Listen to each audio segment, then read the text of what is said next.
ពួកយើងនំក្មេងៗ100នាក់មើលកូនលើកទី1ក្នុងជីបា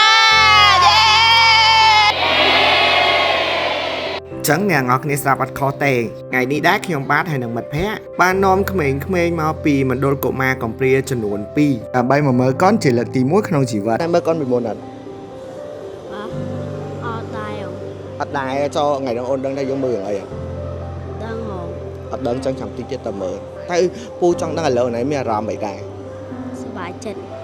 សប្បាយចិត្តទៅស្អែកមើលអូនដែរមើលកូនពីមុនដែរមើលរឿងអីក៏មុនលខោនតែមើលរឿងលខោន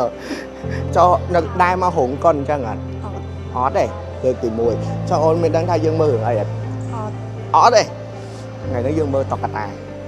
គឺសួរបងចាញសួរបងអើយបងអូនចង់សួរអារម្មណ៍បងបន្តិចនៅពេលដែលថ្ងៃហ្នឹងណា Legend Cinema ខ្លាចជាផ្នែកធំមួយដែលបំពេញក្តីសម័យកុមារ100នាក់ជាងដែលគាត់អត់ដែរមើលកុនពីមុនទេឥឡូវគាត់បានមើលកុនលើកទី1ក្នុងជីវិតគាត់ហើយមិនដែរប៉ុណ្ណោះពួកបងបានរៀបចំបេសកឲ្យផាប់ខនឲ្យគាត់ទៀតចង់ដឹងអារម្មណ៍របស់បងហើយក្រុមការងារមិនដែរអារម្មណ៍ខាងផ្នែកខាងពួកបងគឺមានអារម្មណ៍សប្បាយរីករាយមែនទែនព្រោះដោយសារតែហើយពួកយើងអាចមានជាចំណែកមួយរួមចូលរួមក្នុងការឲ្យកុមារគាត់ស្គាល់ពីវិស័យយើងហើយណាមួយពួកគាត់ធ្លាប់តែជាក្មេងតែក៏អត់ដែលបានមើលឬមួយក៏អត់ដែលបានទទួលបទពិសោធន៍ក្នុងការមើលភាពយន្តឬមួយក៏អីអញ្ចឹងឬមួយក៏គាត់ធម្មតាគាត់ក៏ក្មេងពាក់ព័ន្ធជាមួយនឹងរឿងដែលមានតុក្កតាមានអីអញ្ចឹងគាត់នឹងចូលចិត្តចង់មើលចង់ឃើញអញ្ចឹងណាអញ្ចឹងបើសិនពេលដែលគាត់បានមកគាត់ប្រកាសជាសប្បាយរីករាយហើយពេលដែលគាត់បាន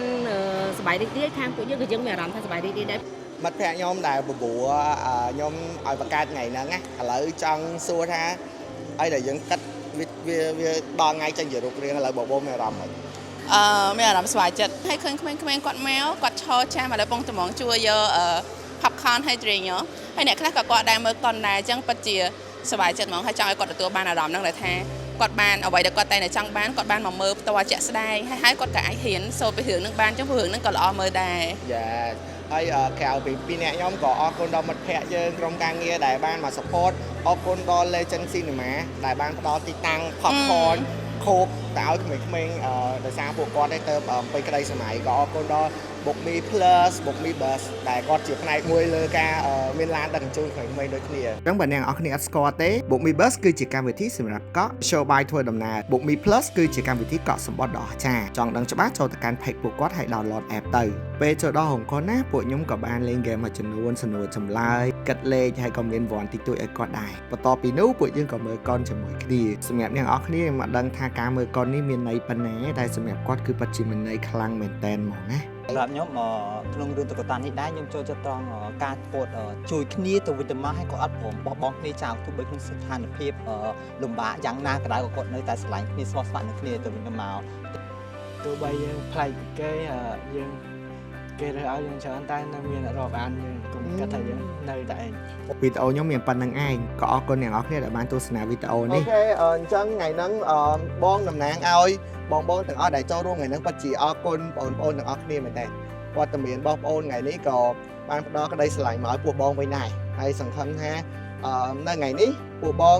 ជាម្នាក់នោះដែលបង្កើតថ្ងៃពិសេសសម្រាប់បងប្អូនគ្រប់គ្នាហើយក៏ចង់ឲ្យបងប្អូនគ្រប់គ្នាហ្នឹងទៅថ្ងៃក្រោយទៅធ្វើជា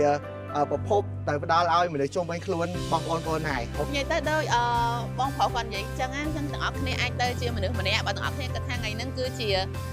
មានអនុស្សាវរីយ៍មួយដែលយើងបានបង្កើតឡើងដែលយើងអត់ដែលបានធ្វើតែយើងទទួលបានយើងក៏អាចជាមនុស្សម្នាក់មួយ